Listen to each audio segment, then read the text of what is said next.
Hello बच्चों, स्वागत है आपका हमारे यूट्यूब चैनल NSCC आरा में। तो कैसे हैं आप लोग? आशा है आप लोग स्वस्थ होंगे, मस्त होंगे और अपनी अपनी पढ़ाई में व्यस्त होंगे। ये वीडियो आप लोगों के समक्ष जो अभी आने वाला है, ये विशेषकर उन बच्चों के लिए है जो इस वर्ष मैट्रिक या इंटरमीडिएट बोर्ड एग्ज़ाम्स की तैयारी कर रहे हैं, सेंटअप स्टूडेंट्स हैं। आने वाले कुछ दिनों में उनका बोर्ड एग्ज़ाम्स है, या फिर वैसे भी विद्यार्थी जिनके मन में बोर्ड परीक्षा को लेकर के मन में संशय बना होता है कि एक टॉपर कैसे पढ़ते हैं, बोर्ड की तैयारी बेहतर तरीके से करने के लिए हमें कौन कौन से स्ट्रेटजी का इस्तेमाल करना पड़ता है, जो टॉप रैंकर होते हैं वो कैसे पढ़ते हैं। तो उन सारे प्रश्नों का जवाब आपको इस वीडियो में मिलेंगे। हमने इस वीडियो में अपने कुछ विचार बिंदु रखे हैं जो आपके प्रश्नों का समाधान करने में हमारे समझ से यथासंभव निश्चित तौर पे आपके प्रश्नों का हल इन वीडियो में आपको मिल जाएंगे। तो देखिए, हमारा हेडलाइन है कि बोर्ड टॉपर कैसे बने। टारगेट 450 प्लस, यानी अगर आपका टारगेट 400 प्लस 50 प्लस यानी कि 90% प्लस लाना है, टॉपर्स की लिस्ट में आप जाना चाहते हैं, एक टॉपर बनना चाहते हैं, तो क्या करना होगा। तो अंतिम दिनों में, अब जो कुछ दिन बचे हुए हैं, अंतिम दिनों में बोर्ड परीक्षा की तैयारी कैसे करें। बोर्ड टॉपर बनने के लिए देखिए, कड़ी मेहनत, स्मार्ट वर्क और सुव्यवस्थित योजना का संयोजन आवश्यक है। क्योंकि केवल हम हार्ड लेबर करें, बहुत मेहनत करें और हमारे पास कोई योजना ना हो, साथ ही साथ काम करने के तौर तरीके सही ना हो, तो हमारा लक्ष्य हासिल नहीं हो पाएगा। हम जो सोच रहे हैं वहां तक नहीं पहुंच पाएंगे। एक टॉपर बनने की अगर आपके मन में जिज्ञासा है तो फिर परेशानी होगी। इसलिए आपको मेहनत के साथ साथ जो है एक सुव्यवस्थित योजना पर काम करना होगा, स्मार्ट तरीके से वर्क करना होगा। इसके लिए आगे विचार बिंदु दिए गए हैं, आप देखिए। बोर्ड टॉपर बनने के लिए कड़ी मेहनत, स्मार्ट वर्क और सुव्यवस्थित योजना का संयोजन आवश्यक है। नीचे दिए गए सुझाव आपको अपने लक्ष्य को प्राप्त करने में मदद करेंगे। क्या है, चलिए देखते हैं। स्पष्ट लक्ष्य निर्धारित करें, यानी जो आपका एम्बिशन होना चाहिए, जो आपका लक्ष्य होना चाहिए, सुस्पष्ट होना चाहिए।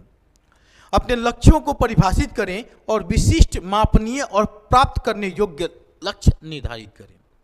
यानी जो आपके मन में अपने लक्ष्य को लेकर के जो भी मन में एक टारगेट होगा, एक एम्बिशन होगा, वो पूरी तरह से निर्धारित होनी चाहिए, प्राप्त करने योग्य होनी चाहिए, विशिष्ट होनी चाहिए और आपका उसके प्रति जुनून होना चाहिए।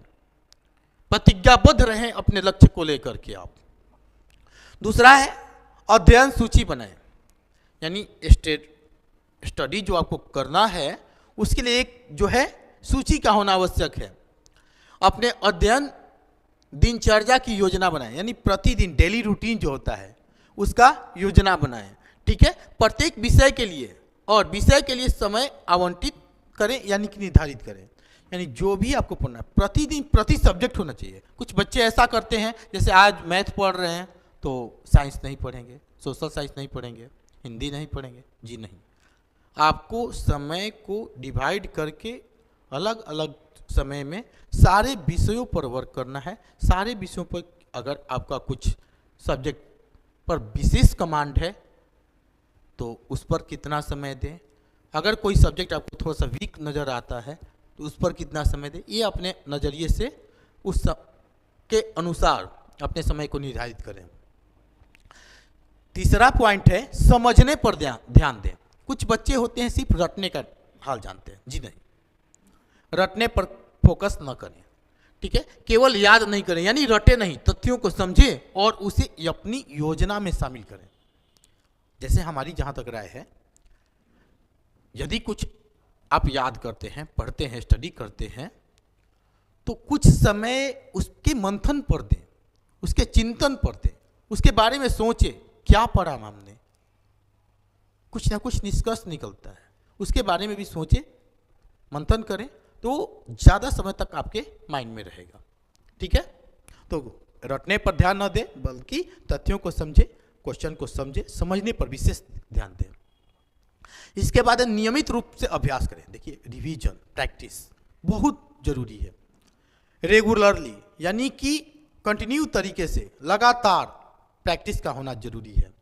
नियमित अभ्यास सीखने को मजबूत बनाता है। जो भी आपकी लर्निंग प्रोसेस है, सीखने की जो प्रक्रिया है, अभ्यास जो होता है, प्रैक्टिस जो होता है, उस चीज़ को और स्ट्रॉन्ग बनाता है और आत्मविश्वास को बढ़ाता है, हमारे कॉन्फिडेंस के लेवल को और बढ़ाता है। इसलिए हमारे पास ये चीज़ होनी चाहिए कि नियमित रूप से, ये नहीं कि जो भी चीज़ हम अपना शेड्यूल बनाते हैं 2 दिन 4 दिन रिवाइज करते हैं, फिर छोड़ देते हैं, फिर 10 दिन 15 दिन महीना दिन के बाद उस प्रक्रिया को शुरू करते हैं, तो ये दिक्कत वाली चीज़ है। नियमित तरीके से ये होनी चाहिए, ठीक है। इसके बाद समीक्षा और संशोधन करें। मतलब जो भी आप पढ़ते हैं, समझते हैं, उसकी समीक्षा करें। नियमित रूप से अपने द्वारा सीखे गए तथ्यों की समीक्षा करें और आवश्यकता अनुसार अपने दृष्टिकोण को संशोधित करें। यानी समीक्षात्मक रूप से देखने के बाद आपकी कमी भी सामने आएगी, आपकी खूबी भी सामने आएगी। अगर कोई वीकनेस आपके सामने आती है, कोई कमी आपके सामने आती है, तो उसको संशोधित करें, उस पर वर्क करें। कैसे उसको संशोधित किया जाए, क्या करना होगा, अपनी कमी को दूर करने के लिए क्या करना होगा, इस पर वर्क करना होगा। इसके बाद है स्वयं की देखभाल करें। ये भी अच्छा पॉइंट है। मतलब कि कहीं ऐसा ना हो आप अस्वस्थ हो जाएं, बीमार पड़ जाएं, पढ़ाई में परेशानी होने लगे। तो इसके लिए क्या चाहिए आपको? पर्याप्त नींद, व्यायाम और स्वस्थ भोजन प्राप्त करें, ताकि आप अपने शारीरिक और मानसिक स्वास्थ्य को बनाए रख सकें। शारीरिक स्वास्थ्य सही रहेगा, निश्चित रूप से उसका मानसिक स्वास्थ्य के साथ संबंध होता है, वो भी सही रहेगा। इसके लिए आपको पर्याप्त नींद चाहिए, कुछ एक्सरसाइज और संतुलित आहार। भोजन जो है स्वस्थ होना चाहिए, स्वच्छ होना चाहिए और संतुलित होना चाहिए। आवश्यकता अनुसार मदद लें, यानी शिक्षकों का, मार्गदर्शकों या सहपाठियों का मार्गदर्शन के लिए संकोच न करें। जहाँ भी जिसकी भी जरूरत पड़े, अपने शिक्षक की जरूरत पड़े, किसी मार्गदर्शक की जरूरत पड़े या अपने सहपाठियों की, दोस्तों की मदद लेनी पड़े, इसके लिए संकोच नहीं होनी चाहिए। बेहिचक, बिना किसी संकोच के जिनसे भी हमें मदद मिल सकती है, मदद की आवश्यकता जिनसे हो, उनसे मदद लें।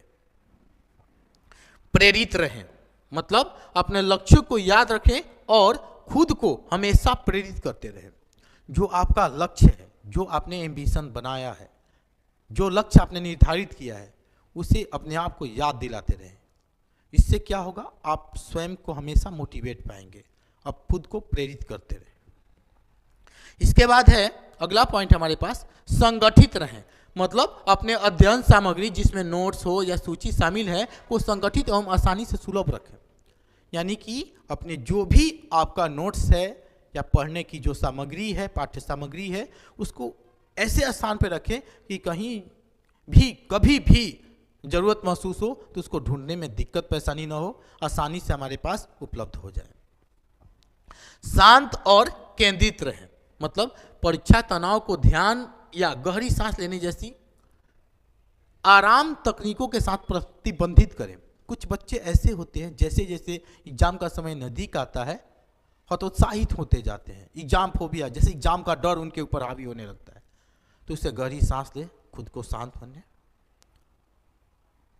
तैयारी हमारी अच्छी है, एग्जाम्स अच्छे जाएंगे, अपने आप को कूल रखें, तनावग्रस्त ना हो, उसका जो है स्ट्रेस न लें, आराम से तैयारी करें, निश्चित तौर पे आपका बेहतर होगा। तैयारी अगर अच्छी है तो हमारा परिणाम भी अच्छा आएगा। एग्जाम को लेकर के भयभीत ना हो, ठीक है। इसके बाद इसके अलावा निम्नलिखित पर विचार करें। क्या है? अपनी मानसिकता को विकसित करें, यानी सोच के लेवल को बढ़ाएं, सोचने की शक्ति को बढ़ाएं, चुनौतियों को स्वीकारें और असफलताओं से सीखने के अवसरों को रूप में देखें। यानी कोई चैलेंज आपके पास आता है, कोई अगर चुनौती आती है, उसको सहर्ष स्वीकार कीजिए, ठीक है। अगर कोई असफलता भी मिलती है तो उससे सीखने का प्रयास करें, उससे मिलने वाले अवसर को देखें, ताकि आप अपनी कमियों को जान सके और उसमें सुधार कर सके, ठीक है। मानचित्र और आत्म परीक्षण जैसे सक्रिय सीखने की तकनीकों का उपयोग करें। जैसे डायग्राम, मानचित्र होते हैं, बहुत सारी चीज़ों को हमें याद करने में सहायता करते हैं। और कुछ ऐसे भी प्रश्न हमारे सामने आते हैं जिसके लिए मानचित्र हो या फिगर का बनाना, डायग्राम का बनाना आवश्यक होता है। उससे एग्जामिनर जो होते हैं विशेष प्रभावित होते हैं और हमें अच्छे मार्क्स मिलते हैं। तो ये चीज़ को हमें केयर करना होगा, ठीक है। पाठ्यक्रम परिवर्तन और परीक्षा पैटर्न के साथ अप टू डेट रहें। अगर किसी तरह की कोई चेंजिंग होती है, कोई भी परिवर्तन होता है, हमारे पाठ्यक्रम में कोई चेंजिंग होती है, हमारे सिलेबस के स्तर में कोई चेंजिंग होती है, एग्जाम पैटर्न में कोई चेंजिंग होती है, क्या चेंजिंग हुआ, क्या हटाया गया, क्या जोड़ा गया, कैसे परिवर्तन हुए हैं, उस चीज़ों के साथ अप टू डेट रहें, ठीक है। इसके बाद अध्ययन समूह में शामिल हो या एक अध्ययन साथी खोजें जो समर्थन और प्रेरणा प्रदान कर सके। बहुत अच्छी चीज़ है। अगर आपके पास पॉसिबिलिटी है तो एक ग्रुप बनाएं, एक समूह बनाएं और समूह के साथ पढ़ें, और ना हो तो कम से कम एक साथी ऐसा जरूर रखें जिसके साथ आपके विचार मिलते हों। अब ऐसा नहीं कि 2-4 दोस्त मिल गए और मस्ती करने लगे, ऐसा नहीं होना चाहिए। पढ़ने वाले हों जो आपके साथ वैचारिक, जिनका मेल मिलाप हो, जो आपको भी अगर कहीं ज़रूरत हो तो प्रेरित करें, आपकी मदद करें। ऐसे एक साथी को जरूर खोजें, और अगर पॉसिबिलिटी है तो एक ग्रुप तैयार करें और ग्रुप से अध्ययन करें, ठीक है। इसके बाद है योजना तैयार करें। योजना तो सबसे पहले पॉइंट में भी बताए हैं कि एक प्लान होना चाहिए। जैसे खिलाड़ी जो है मैच खेलने उतरते हैं तो उससे पहले एक नीति बनाते हैं, एक प्लान करते हैं, हर खिलाड़ी को कैसे बॉल डालना है, कहाँ फील्डर हमें लगाने हैं। अगर बैट्समैन है तो ये चीज़ को भी प्लान करता है कि कौन सा गेंदबाज हमारे सामने कैसा बॉल डालेगा, तो उसके लिए हमें कैसे शॉट्स खेलने हैं। तो जब खिलाड़ी एक एक मैच के लिए प्लानिंग करता है, योजना तैयार करता है, तो ये जहाँ हमारे जीवन का गेम है, हमारी लाइफ का खेल है, तो क्या हमारे पास इसके लिए कोई प्लान नहीं होनी चाहिए, कोई योजना नहीं होनी चाहिए? जरूर होनी चाहिए। इसलिए इसके लिए एक अच्छा सुव्यवस्थित तरीके से योजना तैयार करें। इसके बाद है डिस्ट्रैक्शन से बचें। डिस्ट्रैक्शन बोले तो बच्चे ऐसे जो विशेष करके हमें अपने लक्ष्य से दूर करते हैं, जैसे मोबाइल्स हो गए, मोबाइल में बच्चा लिया, गेम खेलना शुरू कर दिया या रील्स देखना शुरू किया, वीडियो बनाना या वीडियो देखना शुरू कर देता है, अपने लक्ष्य से हटकर खोला कि हम कुछ पढ़ेंगे और वो दूसरे पॉइंट तक पहुंच गया। या फिर कुछ बच्चे होते हैं टीवी सीरियल देखने के आदी होते हैं, कुछ ऐसे बच्चे होते हैं जो बात करना, घूमना फिरना, मस्ती करना उन्हें अच्छा लगता है। तो ऐसे समस्त चीजें जो आपको अपने लक्ष्य से दूर करता हो, उससे बचने का प्रयास करें, उससे खुद को दूर रखें, तभी आप अपने लक्ष्य की ओर अग्रसर रह सकते हैं। क्वेश्चन बैंक से क्वेश्चन पैटर्न को समझें। विगत कुछ वर्षों का क्वेश्चन पैटर्न देखें, क्वेश्चन बैंक से क्वेश्चन को देखें कि इस चैप्टर से कैसे क्वेश्चन पूछे जा रहे हैं, उसका हो सके तो सॉल्यूशन करें, उस पर विचार विमर्श करें, कुछ मंथन करें और सारे पैटर्न को समझ के उसके अनुसार अपनी योजना तैयार करें और उसके अनुसार तैयारी करें, ठीक है। इसके बाद अंतिम 15 दिनों में समय निर्धारित कर मॉडल पेपर को सोल्व करें। जैसे अगर आप बिहार बोर्ड के स्टूडेंट हैं तो बिहार बोर्ड द्वारा हर साल प्रति सब्जेक्ट का एक एक मॉडल सेट जारी किया जाता है। मॉडल सेट, उसमें क्या होता है कि बोर्ड कैसी तरीके से एग्जाम लेगी, उनका पैटर्न क्या होगा, किस टाइप के प्रश्न पूछे जाएंगे, कितने ऑब्जेक्टिव होंगे, कितने सब्जेक्टिव होंगे, सब वो चीज़ आपको उसमें मिलेगा। तो उस मॉडल पेपर को भी हल करें। मार्केट में भी बहुत तरह के मॉडल पेपर अवेलेबल होते हैं, तो अंतिम के दिनों में समय को निर्धारित करके आप, अगर आपका एग्ज़ाम 3 घंटे का होता है तो 3 घंटे का समय निर्धारित करें, उसके अनुसार खुद से पेपर को सोल्व करें। कोई अगर आपके पास चेकर हैं, कोई शिक्षक हैं, तो उनसे अपने कॉपी की जांच कराएं, अपनी कमी को समझें और अंत तक जो भी सुधार संभव हो उसमें सुधार करें। याद रखें, बोर्ड टॉपर बनने के लिए समर्पण, दृढ़ता और लचीलापन आवश्यक है। अपने लक्ष्यों के प्रति जो प्रतिबद्ध रहें, प्रतिज्ञाबद्ध रहें, समर्पित रहें, ठीक है, आप उन्हें जरूर प्राप्त करेंगे, ठीक है। और कहा भी जाता है कि मंजिल उन्हीं को मिलती है जिनके सपनों में जान होती है। मंजिल उन्हीं को मिलती है जिनके सपनों में जान होती है। पंख फड़फड़ाने से कुछ नहीं मिलता मेरे दोस्त, हौसलों से उड़ान होती है, हौसलों से उड़ान होती है। धन्यवाद। अगर आपको ये वीडियो अच्छा लगा हो और आप चाहते हैं कि आगे भी हमें इस टाइप का वीडियो मिलता रहे, तो हमारे चैनल से जुड़े, चैनल को सब्सक्राइब करें और अपने अन्य साथियों तक भी इस संदेश को पहुंचाएं, इस वीडियो को पहुंचाएं, तो शेयर करें। और आपके मन में किसी तरह का कोई विचार आए तो आप कमेंट्स जरूर करें। धन्यवाद।